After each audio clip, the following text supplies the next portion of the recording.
నమస్తే, welcome to Raj news special drive. నేను Srikanth. Exactly ఎంతటి రాజైనా ఎంతటి చక్రవర్తి అయినా ఒకసారి సమయం సందర్భం వస్తే మట్టి కరవాల్సిందే అని అప్పుడప్పుడు రాజకీయాల్లో కనిపిస్తూ ఉంటాయి. అది అప్రతిహితంగా పరిపాలన సాగించినటువంటి మమతా బెనర్జీ అయితేనేమి, ఎన్టీఆర్ అయితేనేమి, కేసీఆర్ అయితేనేమి, స్టాలిన్ అయితేనేమి, ఎవరైనా కానీ ప్రజా తీర్పుకు ఖచ్చితంగా తల వంచాల్సిందే అని కొన్ని ఎన్నికలు చూపిస్తూ ఉంటాయి. గతంలో కూడా చాలామంది ముఖ్యమంత్రులే అభ్యర్థులుగా పోటీ చేసి ఓడిపోయినటువంటి సందర్భాలు ఉన్నాయి. జార్ఖండ్లో శిబు సోరెన్ కానీ, మధ్యప్రదేశ్లో ఉమాభారత్ కానీ, తమిళనాడులో కరుణానిధి లాంటి సీనియర్ బలమైనటువంటి నాయకులు కానీ, కల్వకుర్తి నుంచి ఆంధ్రప్రదేశ్లో పోటీ చేసినటువంటి ఉమ్మడి ఆంధ్రప్రదేశ్లో పోటీ చేసినటువంటి ఎన్టీఆర్ అయితేనేమి. సో ఇట్లా చాలామంది ముఖ్యమంత్రి స్టేచర్లో కూడా ఓడిపోయినటువంటి వాళ్ళు కళ్ళ ముందు కనిపిస్తూ ఉంటారు.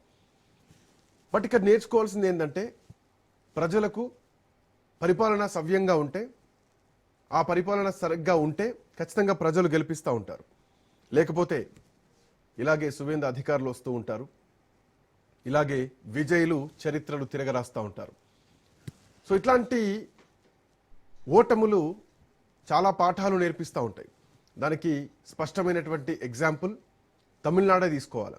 ఎందుకంటే తన సొంత నియోజకవర్గంలో ఇప్పటికీ 4-5 సార్లు గెలిచినటువంటి స్టాలిన్ ఏకంగా ఓటమి పాలయ్యారు. అది కూడా టీవీకి అభ్యర్థి చేతిలో సొంత నియోజకవర్గాన్ని కూడా కాపాడుకోలేనటువంటి పరిస్థితి. ప్రభుత్వం పైన వ్యతిరేకత పెరిగితే కొన్నిసార్లు ఆ ముఖ్యమంత్రి పైన, తెలంగాణ లాంటి ఎగ్జాంపుల్ చూసుకుంటే, ముఖ్యమంత్రి అంటే కేసీఆర్ మీద అంత వ్యతిరేకత లేకపోయినా కానీ ఎమ్మెల్యేల మీద వ్యతిరేకత ఉండే. బట్ అట్లాంటి పరిస్థితుల నుంచి ఏకంగా ముఖ్యమంత్రి పైనే వ్యతిరేకత వచ్చి ముఖ్యమంత్రి ఓడిపోతున్నారంటే ఇవి చాలా గుణపాఠాలు నేర్చుకోవాలి. దేశ రాజకీయాలు అప్పుడప్పుడు ఇలాంటివి జరుగుతూ ఉంటాయి. మాట్లాడదాం, గతంలో ఇలాంటి సంఘటనలు ఎప్పుడెప్పుడు జరిగాయి, వీటి నుంచి భవిష్యత్ ఏం పాఠాలు నేర్చుకోవాలి, రాజకీయాలు ఎలా మారాలి, ప్రజలు ఎలాంటి తీర్పునిస్తారు.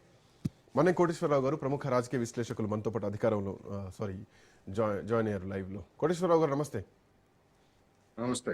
యా, సో ఇందాక నేను కొన్ని ఎగ్జాంపుల్ చెప్పడం జరిగింది. రబ్రీదేవి ఓడిపోయింది ఆనాడు బీహార్లో, ఆ తర్వాత అంతకుముందు ఎలక్షన్స్లో మమతా బెనర్జీ ఓడిపోయారు, ఆ తర్వాత కేసీఆర్ కూడా ఓడిపోయారు. అంటే కామారెడ్డి లాంటి రెండవ నియోజకవర్గం తీసుకొని ఓడిపోయినట్టు, ఈవెన్ కల్వకుర్తి ఆ రోజు ఎన్టీఆర్ కూడా రెండో నియోజకవర్గం కాబట్టి ఓటమి పాలయ్యారు. బట్ ఒక స్టేచర్ ఉన్నటువంటి వ్యక్తులు ఓటమి పాలని ఎట్లా చూడాలి, అండ్ విజయ్ ఎగ్జాంపుల్ తీసుకోవచ్చు. అంటే గతంలో పవన్ కళ్యాణ్ తీసుకుంటే 2 పోటీ చేస్తే 2 ఓడిపోయారు, బట్ ఇక్కడ విజయ్ 2 పోటీ చేస్తే 2 గెలిచారు. సో ఎట్లాంటి లెసన్స్ కనిపిస్తున్నాయి ఈ అంశాల్లో? శ్రీకాంత్ గారు, రాజకీయాలని మొత్తంగా మనం చూసినప్పుడు ప్రజాభిమానాన్ని కోల్పోయేట్లయితే ఏ విధమైనటువంటి ఫలితం వస్తుందో మనం ఎమర్జెన్సీ తర్వాత జరిగినటువంటి ఎన్నికలను కనుక చూసేట్లయితే ఇందిరాగాంధీ ఓడిపోయింది అవును ఎన్నికలు. అదేవిధంగా ఇందిరాగాంధీ తనయుడిగా ఉన్నటువంటి సంజయ్ గాంధీ అప్పుడు కాంగ్రెస్ పార్టీ గుర్తు ఆవు దూడ. ఆవు దూడ 2 ఓడిపోయాయని పెద్ద ఎత్తున మీడియాలో కావచ్చు, లేకపోతే రాజకీయ పార్టీలు పెద్ద ఎత్తున ప్రచారం చేశాయి. ఎన్టీ రామారావు కల్వకుర్తిలో ఓడిపోయారనేది మనందరికీ తెలిసినటువంటి ఒక సత్యం. అందుకని ప్రజా ఆదరణ కావచ్చు, ప్రజా వ్యతిరేకత కావచ్చు, ఎంతటి పెద్ద నాయకులకైనా అలాంటి చేదు అనుభవాలని మిగిల్చాయి. మరి వాటి నుంచి ఏ రాజకీయ నాయకుడైనా నాయకురాలైనా కానీ గుణపాఠం తీసుకోకపోయేట్లయితే ఇప్పుడు తాజాగా జరిగినటువంటి మమతా బెనర్జీ పరాభవం, అదేవిధంగా స్టాలిన్ పరాభవం మనకి 2 ప్రత్యక్షమైనటువంటి ఉదాహరణలు. అంతకుముందు మీరు చెప్పినట్టుగానే కేసీఆర్. అందుకని ఈ ప్రజలకి దూరం అయ్యి, లేదా ప్రజల యొక్క ఆగ్రహానికి గురైనటువంటి వాళ్ళు, ప్రజల విమర్శలకు గురైనటువంటి వాళ్ళు ఇటువంటి ఫలితాలు పొందుతారు అనేటువంటిది మనకి స్పష్టంగా ఉంది. అయితే ఎప్పుడు ఇలాంటి ఫలితాలు ఎప్పుడు వస్తాయంటే ప్రత్యర్థులు బలంగా ఉన్నటువంటి సమయంలో ఇలాంటి ఫలితాలు వస్తాయి. అవును, లేకపోయేట్లయితే ఓటర్లు కూడా ఎందుకు మనం చేతులు కాల్చుకోవడం, లేదా మనం ఎందుకు ఆ పార్టీల నాయకులతోటి విభేదాలు అని చెప్పేసి మామూలుగానే ఎవరుంటే వాళ్ళకి ఓటేస్తారు. ఉమ్, అంతదాకా ఎందుకు మనం 2024 ఎన్నికల్లో వారణాసిలో నరేంద్ర మోడీ గారి పరిస్థితి ఏమిటి? అంతకుముందు 4,70,000 మెజార్టీ వచ్చింది 2019 ఎన్నికల్లో. అవును. అదే 2024కి వచ్చేసరికి 1,50,000 1,60,000 దాకా వచ్చింది. ఉమ్, మరి అది గెలుపే, కానీ అంతకు ముందుతో పోలిస్తే మరి అది ఆయనకి పరాభవం కదా. ఉమ్, ఎందుకని మెజార్టీ, అందులోనూ వారణాసి ఒక వివాదాస్పదమైనటువంటి దాన్ని బీజేపీ అక్కడ పెద్ద ఎత్తున ఆందోళన చేస్తా ఉంది. ఉమ్, కాశీ వివాదాన్ని అదే విధంగా ఉమ్, రా- దేశ రాజకీయాలకు కేంద్ర బిందువుగా మార్చినటువంటి అయోధ్యలో మరి బీజేపీ ఓడిపోయింది.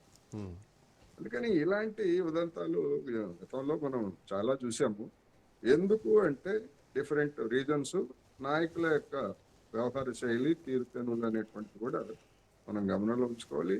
వాటి కొనసాగింపుగానే అప్పుడప్పుడు ఇలాంటి ఝలకులు జనం ఇస్తున్నారు. రాబోయేటువంటి రోజుల్లో కూడా ఇలాంటివే ఇస్తారు అని కూడా మనం చెప్పుకోవచ్చు.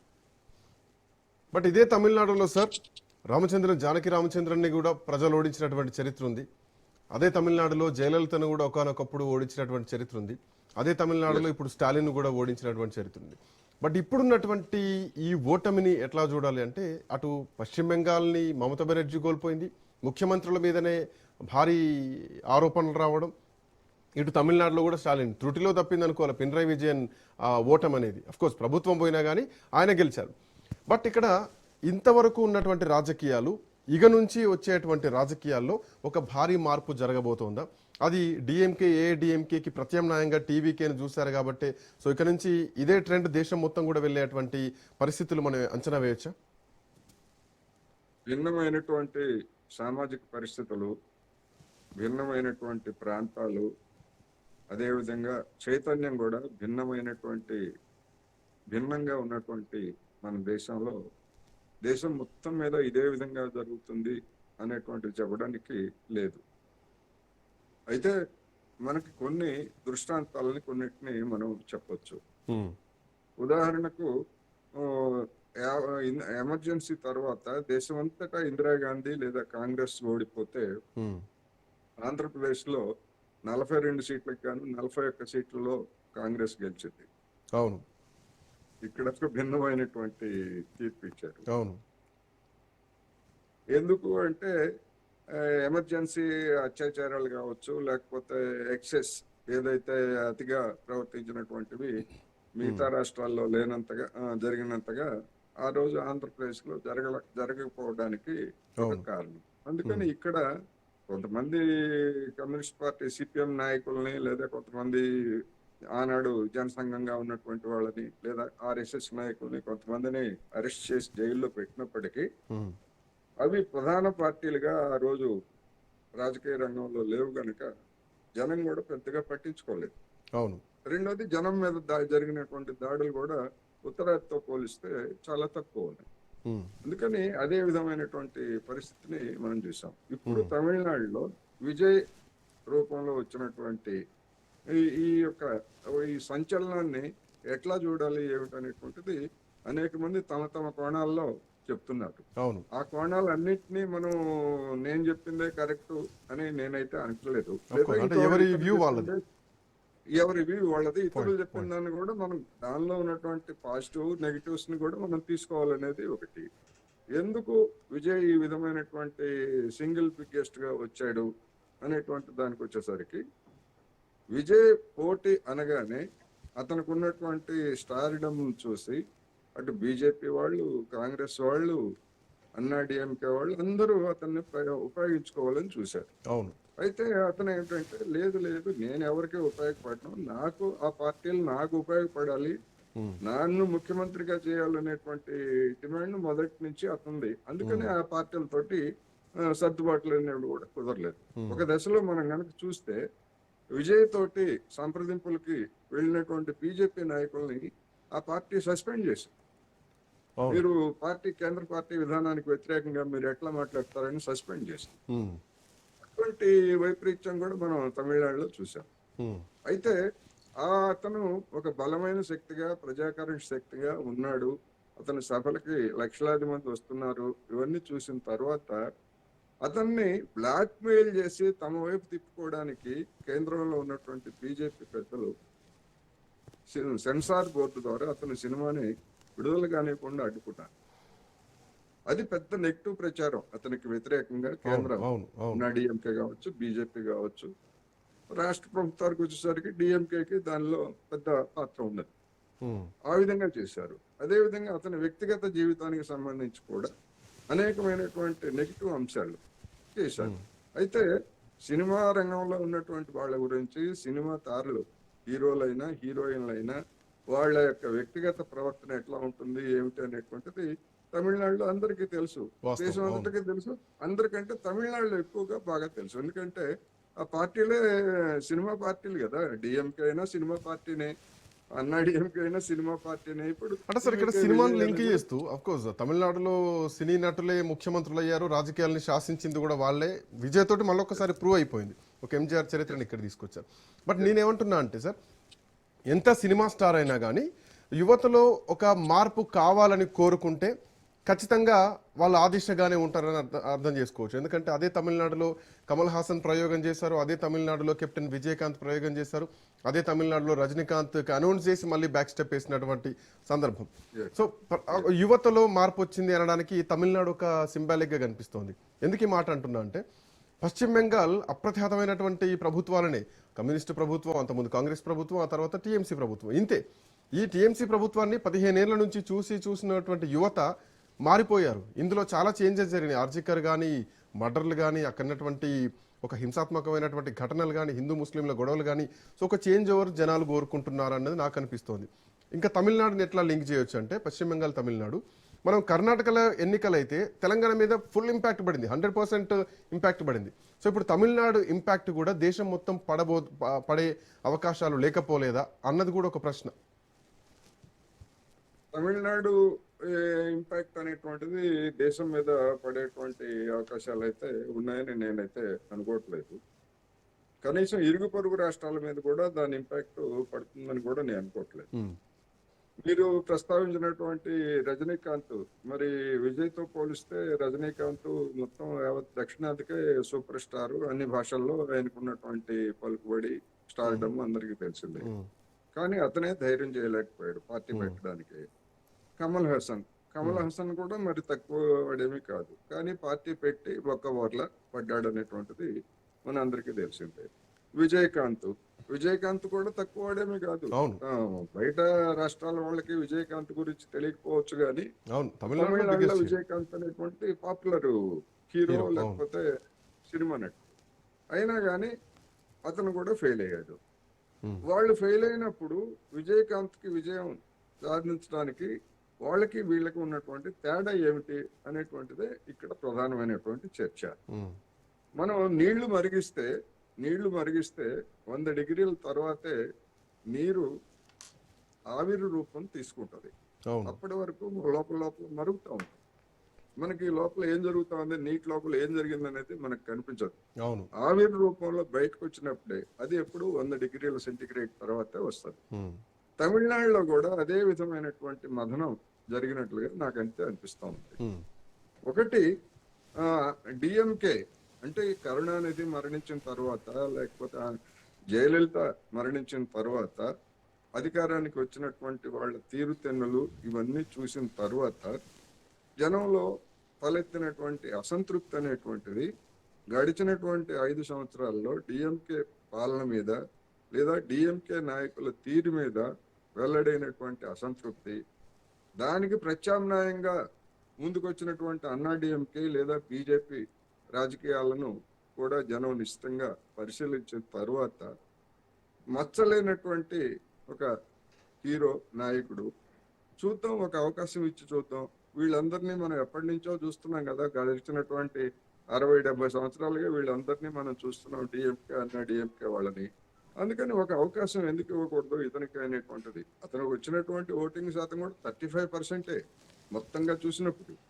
అందుకని యూత్ లో వచ్చినటువంటి అటువంటి ఒక చేంజ్.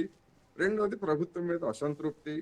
మొత్తం ఇప్పుడు చెన్నై నగరం అనేటువంటిది డిఎంకేకు పెట్టని కోట.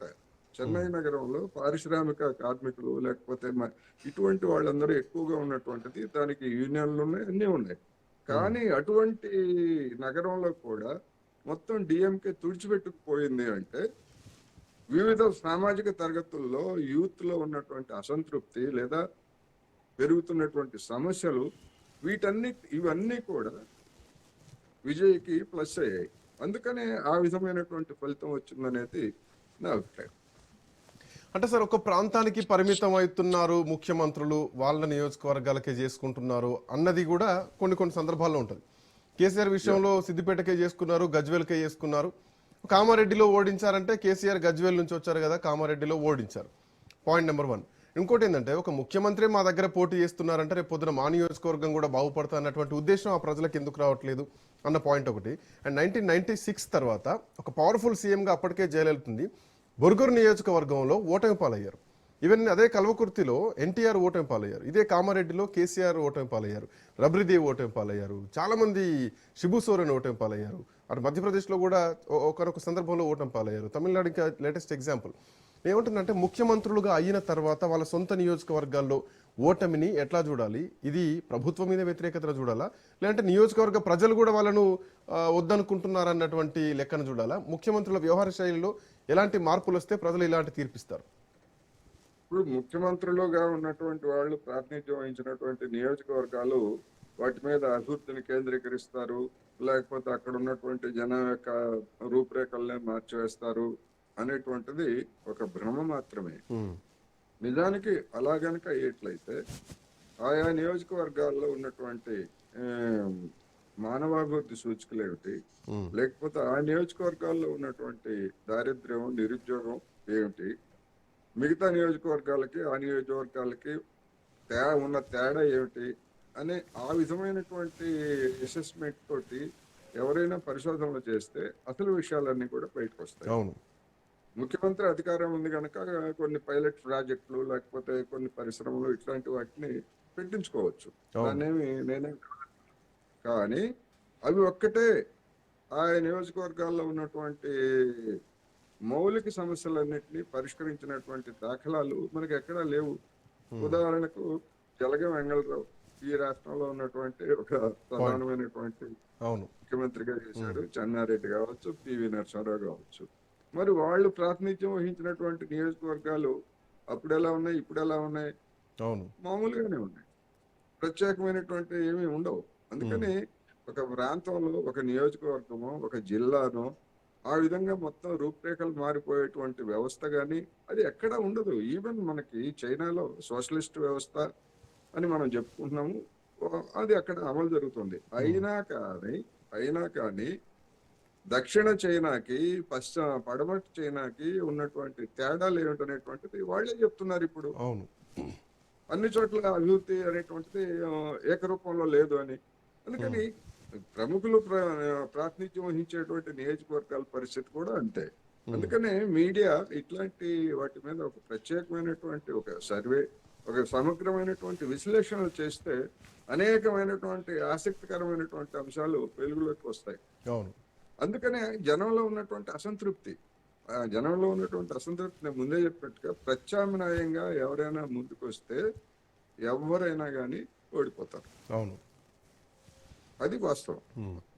సార్, ఇదే తమిళనాడును ఒకసారి ఎగ్జాంపుల్ తీసుకుందాం మనం. ఎందుకంటే ఒక 50 ఏండ్ల చరిత్ర డిఎంకే, ఏఐడిఎంకే రాజకీయ పార్టీల మధ్యలోనే ప్రభుత్వం మారుతూ వచ్చింది. ఇప్పుడు ఒక కొత్త చేంజ్ ఓవర్ వచ్చింది. సో ఏదేమైనా కానీ యువత మార్పు కోరుకుంది. ఇక నుంచి తమిళనాడులో ఒక కొత్త తరహా పాలిటిక్స్ రాబోతున్నాయి అనుకోవచ్చా? ఏఐడిఎంకే, డిఎంకేల పరిస్థితి ఏమిటి, టీఎంసీ పరిస్థితి ఎట్లా ఉండొచ్చు అనుకుంటున్నారు? ఎందుకంటే అక్కడ భారతీయ జనతా పార్టీ చాలా చేంజ్ ఓవర్ చూపించేటువంటి ఛాన్సెస్ ఉన్నాయన్నటువంటిది కూడా వినిపిస్తోంది. సో ఈ పార్టీల పరిస్థితి ఏంది భవిష్యత్తులో? శ్రీకాంత్ గారు, 1990 వరకు ఈ దేశంలో అనుసరించినటువంటి ఆర్థిక విధానాలు వేరు.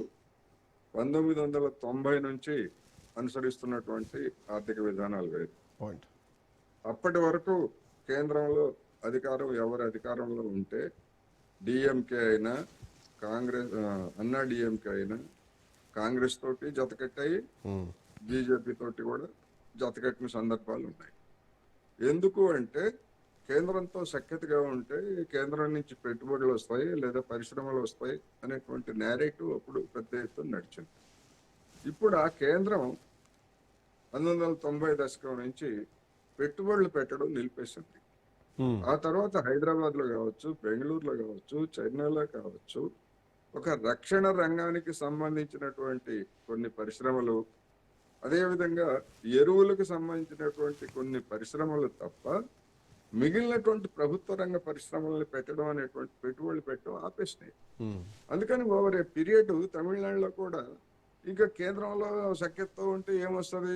ఇప్పుడు గతంలో బీజేపీ కాంగ్రెస్ పార్టీ చేసిన గేమ్ అదే, మీరు అవును, మాతో అవును. ఉంటే మీ రాష్ట్రానికి మేము పెట్టుబడులు ఇస్తాం. ఉమ్, ఇప్పుడు బీజేపీ కొత్తగా ఏం చెప్తా ఉంది? రెండింజల పాలన, మాతో కనుక మీరు ఉండేట్లయితే మీకు అభివృద్ధి ఇస్తాం. ఉమ్, ఏం అభివృద్ధి ఇస్తారు వీళ్ళు? ఏం రైట్. అభివృద్ధి ఇచ్చేది ఏం ఉండదు. నేను చెప్పినట్టుగా కేంద్ర ప్రభుత్వం ఏమైనా పెట్టుబడి పెడుతుందా రెండింజల పాలనలో? ఉత్తరప్రదేశ్కి ఏమైనా కేంద్రం పెట్టుబడి పెట్టిందా?